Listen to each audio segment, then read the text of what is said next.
الحمد لله رب العالمين والصلاة والسلام على سيد الأنبياء والمرسلين محمد وآله وأصحابه أجمعين أما بعد.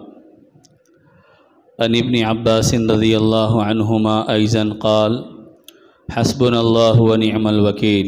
قالها إبراهيم عليه الصلاة والسلام حين ألقي في النار، وقال محمد صلى الله عليه وسلم حين قالوا إن الناس قد جمعوا لكم فاخشوهم فزادهم إيمانا، وقالوا حسبنا الله ونعم الوكيل. رواه البخاری او كما قال علیہ الصلاۃ والسلام. قابل احترام بزرگوں اور بھائیوں، حدیث کا یہ جو سلسلہ ہے ہمارے درس کا یا نشست کا، گزشتہ جو عنوان شروع ہوا تھا وہ باب التوکل والیقین، یعنی اللہ تبارک و تعالیٰ پر کیسے یقین رکھنا چاہیے اور اللہ تبارک و تعالیٰ پر کیسے بھروسہ رکھنا چاہیے، یہ عنوان شروع ہوا. اس کا ایک واقعہ گزشتہ حدیث میں آپ حضرات کے سامنے ذکر کیا گیا، تفصیلی واقعہ تھا. حدیث میں جو بیان کیا گیا تھا کہ اس میں نبی کریم صلی اللہ علیہ وسلم نے فرمایا کہ 70,000 لوگ بغیر حساب اور عذاب کے جنت میں داخل کیے جائیں گے. صحابہ سے اللہ کے نبی صلی اللہ علیہ وسلم نے فرمایا تھا وہ 70,000 لوگ وہ ہوں گے جو نہ جھاڑ پھونک خود کرتے ہیں، نہ کرواتے ہیں، نہ بدفعلی لیتے ہیں، بلکہ اللہ پہ بھروسہ کرتے ہیں. ایسے لوگوں کو اللہ تبارک و تعالی جنت میں بغیر حساب کے، بغیر عذاب کے داخل کریں گا. اب اس مرتبہ جو حدیث کا ہمارا درس ہے، اس میں 3 واقعے جو اس باب کے اندر امام نووی رحمۃ اللہ علیہ نے نقل کیے ہیں وہ آپ کے سامنے ذکر کیے جائیں گے. اس کے بعد اس باب کے اندر انہوں نے وہ دعائیں بھی نقل فرمائی کہ جن دعاؤں کا اہتمام کرنے کے نتیجے میں انسان کے اندر اللہ پر یقین بڑھتا ہے، اللہ پر توکل اور بھروسہ بڑھتا ہے. نبی کریم صلی اللہ علیہ وسلم نے ہمیں ظاہری تدبیر کے ساتھ دعائیں کرنے کا بھی طریقہ بتایا کہ جن دعاؤں کے اہتمام کی وجہ سے، جن دعاؤں کے کرنے کی وجہ سے اللہ تبارک و تعالیٰ پھر انسان کے اندر بھروسے والی، اللہ کی ذات پر بھروسہ کرنے کی طاقت، قوت عطا فرماتا ہے. تو بڑی اہم ترین چیزیں ہیں جو اس باب میں ذکر کی گئی ہیں، جو ہماری زندگی میں بہت سے مرتبہ حالات، مسائل، واقعات پیش آتے ہیں، اور ایسے واقعات کے پیش آنے کے بعد ہمارے ایمان کا امتحان ہوتا ہے کہ ہم اللہ کی ذات پہ بھروسہ کرتے ہیں یا نہیں کرتے ہیں، یا حالات و مسائل سے گھبرا جا کر اللہ تبارک و تعالیٰ کے خلاف کچھ باتیں کہہ دیتے ہیں، یا کچھ اور الفاظ اپنی زبان سے نکال دیتے ہیں، یا ہر مشکل حال میں، ہر مشکل وقت میں اللہ تبارک و تعالیٰ پہ بھروسہ کرتے ہیں. تو اس وقت مختصر آپ کے سامنے ان 3 واقعات کو ذکر کیا جائیں گا. انشاءاللہ آئندہ وہ دعائیں کیا ہے، ان دعاؤں کی تاثیر کیا ہے، ان دعاؤں کا اہتمام کرنے کے نتیجے میں کیسے ہمارے اندر یقین والی، توکل والی صفات پیدا ہوں گی، وہ آئندہ نشست میں انشاءاللہ ذکر کی جائیں گی. یہ جو واقعات ہمارے سامنے اس وقت آئیں گے، بہت سی مرتبہ ہم لوگ اس طرح کے واقعات کو سن کے رہتے ہیں، لیکن جب آپ خاص پس منظر میں اور ایک خاص عنوان کے تحت ان واقعات کو سنیں گے تو پھر وہ واقعات کے ذریعے مزید ایمان کے اندر تقویت پیدا ہوتی ہے، ایمان کے اندر مضبوطی پیدا ہوتی ہے، اور پھر ان واقعات سے سبق ملتا ہے کہ ہمارے نبی رحمت دو عالم صلی اللہ علیہ وسلم نے کن حالات میں کیسے ایمان کو بڑھانے، اللہ پہ یقین کرنے کا سبق اور پیغام دیا ہے. جیسے یہ حدیث پڑھی گئی ہے، یہ حضرت ابن عباس رضی اللہ تعالیٰ عنہ سے مروی روایت ہے اور بخاری شریف کی حدیث ہے. اس میں یہ فرماتے ہیں کہ حسبنا اللہ و نعم الوکیل، یہ قرآن کریم میں اللہ تبارک و تعالیٰ نے سورہ آل عمران 4 پارے کے اندر ذکر فرمایا ہے. یہ جو حسبنا اللہ و نعم الوکیل ہے، یہ سب سے پہلے حضرت ابراہیم علیہ السلام نے اس وقت پڑھا تھا جب ان کو آگ میں ڈالے جانے لگا. آگ جب ان کے لیے تیار کی گئی، 40 دن تک آگ کو دہکایا گیا۔ آپ تفصیلی واقعہ جانتے ہیں کہ کس پس منظر میں حضرت ابراہیم علیہ السلام کو آگ میں ڈالنے کا بادشاہ وقت نے فیصلہ کیا تھا۔ جب حضرت ابراہیم علیہ السلام کو آگ میں ڈالنے کے لیے 40 دن تک آگ دہکائی گئی، بھڑکائی گئی، آگ جلائی گئی اور آگ کو اتنا زیادہ تیز کر دیا گیا کہ اب انسان کا، چرند و پرند کا وہاں تک گزر ممکن نہیں تھا۔ اب اس کے بعد حضرت ابراہیم علیہ السلام کو ڈالنے کا مرحلہ آیا تو ایک خاص قسم کا آلہ ان لوگوں نے بنوایا، ایک سواری بنوائی کہ جس میں ڈال کر حضرت ابراہیم کو پھینکا جائے۔ جب حضرت ابراہیم علیہ السلام کو آگ میں ڈالا جانے لگا تو اس وقت سارے فرشتے حیران و پریشان تھے کہ جس زمین پر حضرت ابراہیم کے علاوہ کوئی اللہ کا نام لینے والا نہیں تھا، اس ابراہیم کو آگ میں ڈالا جا رہا ہے، تو کیسے ابراہیم کی مدد کی جائے؟ تو اللہ نے فرشتوں سے کہا کہ اگر تم چاہتے ہو تو جاؤ ابراہیم سے پوچھو، اگر ابراہیم تمہاری مدد طلب کرے تو تم ابراہیم کی مدد کر دینا۔ چنانچہ روایتوں میں ہے پہلے پانی کا فرشتہ آیا، اس نے آ کے عرض کیا کہ اگر آپ حکم دے دیں تو میں اس آگ پر پانی چلا دوں گا، پانی برسا دوں گا، جس کے نتیجے میں آگ بجھ جائے گی۔ تو حضرت ابراہیم نے فرمایا کہ مجھے تمہاری ضرورت نہیں ہے۔ اس کے بعد ہوا کا فرشتہ آیا، اس نے کہا کہ اگر آپ اجازت دیں تو میں اس آگ کو اڑا کر دوسری جگہ لے کر چلے جاؤں گا۔ تو حضرت ابراہیم نے کہا کہ مجھے تمہاری ضرورت نہیں ہے۔ آخر میں حضرت جبرائیل آئے تو انہوں نے کہا کہ نہیں، مجھے تمہاری ضرورت نہیں ہے، حسبنا اللہ و نعم الوکیل۔ اس وقت انہوں نے کہا کہ میرے لیے اللہ کافی ہے، وہ دیکھ رہا ہے، وہی میری مدد کرے گا، وہی بہترین کارساز ہے۔ حسبنا اللہ و نعم الوکیل، حسبنا یہ سب جمع کے لیے آتا ہے، یعنی ہمارے لیے اللہ کافی ہے۔ تو بعض روایتوں میں ہے حسبی اللہ و نعم الوکیل۔ حضرت ابراہیم نے فرمایا تھا کہ میرے لیے اللہ کافی ہے، وہی بہترین کام بنانے والا۔ وکیل کہتے ہیں بہترین کام بنانے والا، بہترین تدبیر سے اور اچھے انداز میں مسئلے کو، معاملے کو حل کرنے والا۔ تو اس وقت حضرت ابراہیم نے فرمایا تھا جب ان کو آگ میں ڈالا جانے لگا، تو جب ان کا اللہ کی ذات پر اتنا یقین تھا، وہ کسی فرشتے کی مدد لینا نہیں چاہتے تھے، کسی فرشتے کی ضرورت ان کو پیش نہیں آئی۔ ان کو یہ یقین تھا کہ میرا اللہ مجھے دیکھ رہا اور میں صرف اللہ کے لیے حالات جھیل رہا ہوں۔ ایمان کی بات انہوں نے لوگوں کے سامنے کی تھی۔ بادشاہ وقت ان کے خلاف اس واسطے ہوا تھا کہ وہ توحید کی دعوت دے رہے تھے، تو حضرت ابراہیم کے دل میں یقین تھا کہ اللہ مجھے چھوڑے گا نہیں، اللہ مجھے رائے گا جانے نہیں دے گا، وہ ضرور میری مدد کرے گا۔ چنانچہ جب یہ ایمانی کیفیت حضرت ابراہیم نے ظاہر کی تو اللہ نے آگ کو براہ راست ڈائریکٹ آگ سے کہا یا نار کونی بردم و سلاما علی ابراہیم، کیا اے آگ ہمارے ابراہیم پہ ٹھنڈی اور سلامتی کا ذریعہ بن جا۔ اب کسی فرشتے کی مدد کی بھی ضرورت نہیں پڑی، اللہ نے جبرائیل کے ذریعے آگ کو ٹھنڈی نہیں کروایا، اللہ تبارک و تعالی فرشتوں کے ذریعے آگ کو نہیں بجھوایا، بلکہ اللہ نے اپنا حکم ڈائریکٹ آگ سے کہا کہ ہمارے ابراہیم پر ٹھنڈی ہو جا۔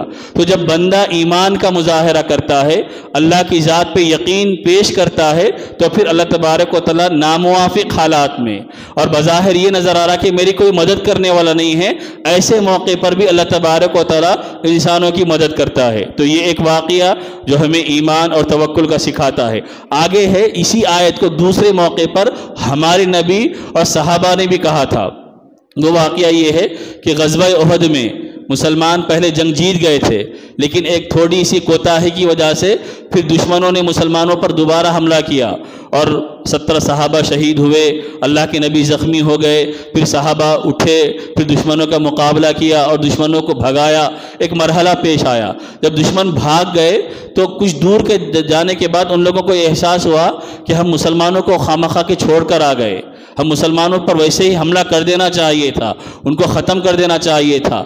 اب وہاں پر ان لوگوں کو احساس ہوا کہ واپس ہم جا کر پھر مسلمانوں پر حملہ کریں گے۔ تو اس درمیان میں بعض لوگ، اللہ کے نبی کو وحی کے ذریعے بھی بتا دیا گیا، اور بعض لوگ جو اس راستے سے سفر کر کے آ رہے تھے انہوں نے آ کے اللہ کے نبی کو فرمایا کہ آپ لوگوں کے خلاف ایک فوج ابو سفیان تیار کر کے پھر واپس حملہ کرنا چاہتے ہیں۔ حمراء الاسد جو مدینے سے 8 میل کے فاصلے پہ ایک علاقہ تھا، وہاں سے وہ لوگ پھر حملہ کرنے آ رہے ہیں۔ تو اللہ کے نبی اور صحابہ نے اس وقت کیا کہا تھا؟ لوگوں نے یہ کہا تھا کہ فخشوہم، ان لوگوں سے ڈرو، وہ تمہارے پر حملہ کرنا چاہتے ہیں۔ فزادہم ایمانا، جب ان کو دشمنوں سے ڈرایا گیا تو صحابہ ڈرے نہیں، خوف نہیں کھائے، بلکہ اور ایمان ان کا تازہ ہو گیا۔ اور ان کے اندر یقین پختہ ہو گیا. انہوں نے کہا کہ نہیں، حسبنا اللہ و نعم الوکیل. اس موقع پر بھی یہی صحابہ نے اور اللہ کے نبی نے یہ الفاظ استعمال کیے تھے کہ اللہ ہمارے لیے کافی ہے، وہ بہترین تدبیر کرنے والا ہے. چنانچہ روایتوں میں ہے اللہ کے نبی نے اعلان کیا کہ کل جو جنگ میں شریک تھے، ہمیں دشمن پھر حملہ کرنے والا ہے، تیار ہو جاؤ. 70 صحابہ جو زخموں سے چور چور تھے، جن کو اپنے بلبوتے پہ چلنا مشکل تھا، سہارے کے ساتھ چل سکتے تھے، وہ اللہ کے نبی کے حکم پر تیار ہو گئے. پھر ہمراء الاسد جو مقام تھا وہاں تک گئے دشمن کا تاکہ مقابلہ کیا جائے، لیکن دشمنوں کے دلوں میں اللہ نے رعب، دبدبہ، ڈر، خوف ڈال دیا. وہ ڈر کے مارے بھاگ گئے. تو یہ دو موقعوں پر جس وقت حضرت ابراہیم کو آگ میں ڈالا جا رہا، اس وقت بھی انہوں نے یہ الفاظ استعمال کیے. جب صحابہ کو، نبی کو ڈرایا گیا کہ دشمن تمہارے پر حملہ کرنے والا ہے، تو اس وقت بھی انہوں نے یہی الفاظ استعمال کیے کہ اللہ ہمارے لیے کافی ہے. تو آپ ظاہری تدبیر کے ساتھ اللہ پہ یقین بھی رکھنا. اللہ تبارک و تعالیٰ نے نبی کریم صلی اللہ علیہ وسلم کے ارشاد کے ذریعے امت کو یہ بتایا کہ نبی لڑنے کے لیے تیار ہے، صحابہ مقابلہ کرنے کے لیے تیار ہے، زخموں سے چور ہے، ایک طرف اپنی کوشش بھی کر رہے، دوسرا دل میں یہ یقین ہے کہ ہماری کوشش اس وقت تک کامیاب نہیں ہوگی جب تک کہ اللہ کی ذات پہ ہمارا بھروسہ نہیں ہوگا. اسی وجہ سے علماء نے فرمایا کہ انسان جب مشکلات میں گھر جائے، ناموافق حالات، پریشان کن حالات آ جائے، تو اس آیت کا، اس دعا کا ورد کرتے رہنا چاہیے. چنانچہ بہت سارے اللہ والوں کے بارے میں، علماء کے بارے میں ہیں، وہ چلتے پھرتے حسبنا اللہ و نعم الوکیل پڑھا کرتے تھے کہ جو اللہ کے نبی کا دیا ہوا وظیفہ ہے، یہ طریقہ ہے کہ یہ آیت انسانوں کو مشکلات سے نکالنے کا، ناگہانی حالات سے بچانے کا، دشمنوں کے تسلط سے بچانے کا، دشمنوں کے ظلم و زیادتی سے بچانے کی ایک تدبیر ہے جو دعا کے ذریعے اللہ تبارک و تعالی نے ہم کو عطا فرمائی. تو ایک واقعہ توکل کے بارے میں، یقین کے بارے میں حدیث میں یہ ذکر کیا گیا. دوسرا ایک واقعہ لمبا واقعہ ہے، اور وہ واقعہ حضرت جابر رضی اللہ تعالیٰ عنہ سے مروی ہے، اور یہ واقعہ مسلم شریف کے اندر بھی ذکر کیا گیا اور اس کے علاوہ دوسری کتابوں کے اندر بھی نقل کیا گیا. واقعہ یہ ہے کہ حضرت جابر رضی اللہ تعالیٰ فرماتے ہیں کہ ہم ایک غزوے سے، ایک جنگ سے واپس آ رہے تھے. وہ غزوہ تھا ذات الرقاع، ایک جگہ کا نام تھا. مسلمانوں نے، صحابہ نے جا کر وہاں پر دشمنوں سے مقابلہ کیا تھا. وہاں سے سن 6 ہجری میں یہ غزوہ پیش آیا. وہاں سے صحابہ کرام واپس آ رہے تھے. اللہ کے نبی اور صحابہ کا معمول تھا جب لمبا سفر کرتے، چلتے چلتے تھک جاتے تو جھاڑوں کے نیچے کچھ دیر آرام کرنے کے لیے لیٹ جاتے. چنانچہ وہ فرماتے ہیں کہ ہم ایک بستی میں آئے، ایک علاقے میں آئے جہاں پر جھاڑ وغیرہ تھے، کیکر کے جھاڑ تھے. وہاں پر ہم نے پڑاؤ ڈال دیا، وہاں پر کچھ دیر کے لیے ٹھہر گئے، توقف کیا. اور صحابہ فرماتے کہ ہمارا معمول یہ تھا کہ گھنا جھاڑ جو ہوتا وہ اللہ کے نبی کے لیے چھوڑ دیتے تاکہ اللہ کے نبی اس گھنے جھاڑ کے سائے میں آرام کرے، اور ہم دوسری جگہ جھاڑوں میں تلاش کر لیتے. چنانچہ ہم وہاں پر پہنچے. ہر صحابہ کرام الگ الگ منتشر ہو گئے. ہر صحابی نے ایک جھاڑ کا سہارا لیا اور وہاں جا کر آرام کے لیے لیٹ گئے. نبی کریم صلی اللہ علیہ وسلم بھی ایک جھاڑ کے نیچے گئے، اپنی تلوار نکالی، جھاڑ پر لٹکائی اور آرام کرنے کے لیے لیٹ گئے. حضرت جابر رضی اللہ عنہ فرماتے ہیں کچھ دیر گزری تھی کہ ہم تھوڑی دیر سوئے تھے، ہمیں اللہ کے نبی کی بلانے کی آواز آئی. اللہ کے نبی ہم کو بلا رہے ہیں. ہم فوری نیند سے بیدار ہوئے. اللہ کے نبی رحمت دو عالم صلی اللہ علیہ وسلم کے پاس گئے. اللہ کے نبی بیٹھے ہوئے ہیں. اللہ کے نبی کے سامنے ایک دیہاتی بیٹھا ہوا ہے، ایک گاؤں والا بیٹھا ہوا ہے. اللہ کے نبی نے فرمایا میں لیٹا سویا ہوا تھا، میری تلوار جھاڑ کو لٹک رہی تھی، درخت کو لٹک رہی تھی. یہ میری نیند کی حالت میں وہ اس تلوار کو لیا اور میرے اوپر سوار ہو گیا. اتنے میں میری آنکھ کھل گئی. ننگی تلوار لے کر وہ میرے اوپر کھڑا ہوا ہے، چڑھا ہوا ہے، اور یہ کہہ رہا ہے کہ میں یمنعک منی، کہ اے محمد اب تم کو مجھ سے کون بچا سکتا ہے؟ تمہارے ساتھی تو آرام کر رہے ہیں، وہ تو اپنی نیند میں لگے ہوئے ہیں اور فاصلوں پہ پڑے ہوئے ہیں، تلوار میرے ہاتھ میں ہے بغیر نیام کے، اور تم اکیلے پڑے ہوئے ہو. میں تم کو جو چاہے کر سکتا ہوں. نبی کریم صلی اللہ علیہ وسلم صحابہ سے فرمایا اس وقت میں نے کہا کہ اللہ مجھے بچائے گا. 3 مرتبہ اس نے کہا کہ مجھ سے تم کو کون بچائے گا؟ اللہ کے نبی نے فرمایا کہ اللہ مجھے بچائے گا. جب 3 مرتبہ نبی کریم صلی اللہ علیہ وسلم فرمایا تو اس کے دل میں ایک قسم کا خوف طاری ہو گیا. تلوار اس کے ہاتھ سے چھوٹ گئی اور وہ اللہ کے نبی سے ہٹ گیا. پھر اللہ کے نبی نے تلوار اپنے ہاتھ میں لی اور اس سے کہا کہ اب مجھ سے تم کو کون بچا سکتا ہے؟ اب تک تم یہ کہہ رہے تھے کہ تمہارے ہاتھ میں تلوار تھی، تم مجھ کو جو چاہے کرو گے، اب تلوار میرے ہاتھ میں ہے، اب تم کو کون بچائے گا؟ آزو بازو تمہارا کوئی دوست ہے کہ جس کو تم پکار پھاڑ سکو، نہ تمہارا کوئی حمایتی ہے جو تمہاری مدد کر سکے گا۔ تو اس نے کہا کہ آپ بہترین آدمی ہیں، آپ اچھی تلوار چلانا جانتے ہیں، یعنی آپ ہر ایک کو نہیں مارتے، آپ کے اخلاق اعلیٰ ہے، آپ کی صفات عمدہ ہے، آپ رحم کرنے والے، معاف کرنے والے ہیں۔ اللہ کے نبی نے اس کو معاف کیا۔ اس کے بعد اللہ کے نبی نے فرمایا کیا تم مجھ پر ایمان لاتے ہو؟ تو ایک روایت میں ہے کہ اس نے کہا کہ میں ایمان نہیں لاتا، لیکن میں آئندہ آپ کے ساتھ کبھی لڑوں گا نہیں، اور جو لڑ رہے ہیں ان کے ساتھ شریک نہیں ہوں گا، آپ کے ساتھ کسی قسم کی مخالفت کا حصہ نہیں بنوں گا۔ اور بعض روایتوں میں ہے کہ اس نے اسی وقت اسلام قبول کر لیا، بعض روایتوں میں کہ وہ اپنے قبیلے کو گیا، اپنے گاؤں کو گیا اور جا کر کہا کہ میرا واسطہ اتنے اچھے آدمی سے پڑا ہے، لہذا تم سب ایمان لا لو۔ تو وہ سارے کے سارے ایمان لا لیے۔ تو یہ بھی آپ کو بتا رہا واقعہ کہ کوئی مدد کرنے والا بظاہر نہیں ہے، دشمن کے ہاتھ میں ننگی تلوار ہے، وہ مارنے کے لیے تیار ہے، اور اللہ کے نبی صلی اللہ علیہ وسلم فرما رہے کہ اللہ مجھے بچائے گا۔ تو کتنے حالات میں گھرنے کے باوجود بھی یہ سبق دیا جا رہا کہ تمہاری نظر، تمہارا اعتماد، تمہارا بھروسہ، تمہارا توکل اللہ پہ ہونا چاہیے، چاہے دشمن جتنے بھی ہتھیار سے لیس ہو جائے، دشمن کے پاس جتنی بھی طاقت و قوت ہو جائے، اور دشمن جتنا بھی ڈرانا، دھمکانا، خوف دلانا چاہے، وہ اس وقت تک نہیں کر سکے گا جب تک اللہ نہیں چاہے گا۔ اور تم اس کا مظاہرہ کرو گے کہ اللہ میری مدد کرے گا، تو پھر یقین کے بعد اللہ مدد بھی کرتا ہے۔ جیسا ایمان کا مظاہرہ ہم کریں گے، جیسا یقین اللہ پہ ہم ظاہر کریں گے، اور جیسا اعتماد ہم پیش کریں گے، اللہ تبارک و تعالی ہماری ویسی مدد بھی کرے گا۔ اس باب کا تیسرا واقعہ جو ہے وہ واقعہ یہ ہے ہجرت کا واقعہ، وہ بھی تفصیلی لمبا واقعہ ہے۔ نبی کریم صلی اللہ علیہ وسلم حضرت ابو بکر رضی اللہ تعالیٰ کے ساتھ جب مکہ مکرمہ چھوڑ کر نکلے تو اس وقت کا طریقہ یہ تھا کہ چونکہ اللہ کے نبی کو پکڑنے کے لیے دشمن تلے ہوئے تھے، اللہ کے نبی کے گھر کو گھیر لیے تھے، اللہ کے نبی صلی اللہ علیہ وسلم راتوں رات نکل گئے، حضرت علی کو اپنے بستر پر لٹا دیا۔ اب اگر سفر جاری رکھتے تو چونکہ دشمن پیچھے تعاقب کے لیے، پیچھا کرنے کے لیے تیار ہے، ممکن ہے کہ اگر سفر جاری رکھتے تو وہ پیچھا کرتے، اللہ کے نبی اور ابو بکر مل جاتے۔ تو ایک تدبیر، ایک طریقہ یہ تھا کہ اللہ کے نبی حضرت ابو بکر کے ساتھ غار ثور کے اندر، پہاڑ کے اندر جا کر چھپ گئے۔ 3 دن تک وہاں پر نبی کریم صلی اللہ علیہ وسلم چھپے رہے۔ وہ تفصیلی واقعہ ہے کیسے اللہ کے نبی نے اس کا انتظام کیا، وہ ایک دودھ پلانے والا آتا بکریوں کو چرا کر، حضرت اسماء آتی، بہرحال لمبا واقعہ ہے۔ اس میں جو بیان کرنا مقصود تھا وہ یہ ہے کہ جب غار کے اندر چلے گئے، اب دشمن چونکہ پیچھے لگے ہوئے ہیں، دشمنوں نے اعلان کیا کہ جو اللہ کے نبی کو پکڑ کر لائے گا ہم 100 اونٹ اس کو دیں گے۔ سراقہ ابن جوشم بھی پیچھے لگے ہوئے تھے۔ اس غار میں اللہ کے نبی گئے، جانے سے پہلے حضرت ابوبکر نے فرمایا کہ اللہ کے نبی اب باہر ٹھہریے، میں اندر جا کر غار کو صاف کرتا ہوں تاکہ کوئی ایذا پہنچانے والا، تکلیف کاٹنے والا جانور نہ ہو۔ حضرت ابوبکر رضی اللہ تعالیٰ پورے سوراخوں کو، اپنے کپڑے پھاڑ کر ان کے پاس جو تھا سوراخوں کو بند کر دیا، ایک سوراخ کھلی رہ گئی تھی، اپنے پیر کا تلوا لگا کر سوراخ کو روک دیا۔ اس کے بعد اللہ کے نبی صلی اللہ علیہ وسلم کو بلایا، آپ اندر تشریف لائے۔ اللہ کے نبی تھکے ہوئے تھے، حضرت ابوبکر رضی اللہ تعالیٰ کے سہارے سے اللہ کے نبی لیٹے، نبی کریم صلی اللہ علیہ وسلم کی آنکھ لگ گئی۔ اتنے میں وہ دشمن پیچھا کرتے کرتے کرتے وہاں تک آ گئے، چونکہ دشمنوں نے ایک طریقہ یہ اختیار کیا تھا، اس زمانے میں قدم کو دیکھ کر لوگ پہچانتے تھے کہ کس کا پیر ہے، یہ کس قبیلے کا پیر ہے۔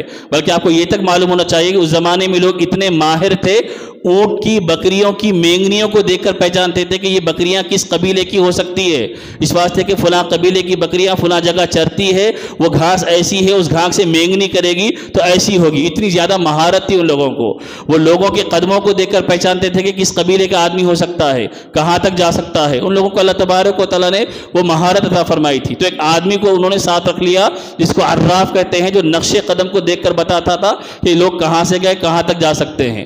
وہاں تک گئے، اس نے بتایا، غار ثور کے قریب تک لے کر آ گیا، لیکن کچھ دور جانے کے بعد اس نے کہا کہ یہ ابو بکر کے قدم کے نشان ہیں، اور دوسرے نشان حضرت ابراہیم کے قدم کے نشان کے برابر ہے۔ یعنی نبی کریم صلی اللہ علیہ وسلم کے جو قدم کے نشان تھے وہ حضرت ابراہیم کے قدم کے نشان کے برابر اس نے کہا، جو مقام ابراہیم، اس نے کہا مقام ابراہیم پہ جو قدم کے نشان ہیں اس سے ملتے جلتے نشان ہیں۔ آگے جانے کے بعد وہ نشانات کا سلسلہ مٹ گیا، ان کو سمجھ میں نہیں آیا۔ اب غار ثور کے منہ پہ، بالکل غار کے سامنے آ کر وہ لوگ ٹھہر گئے۔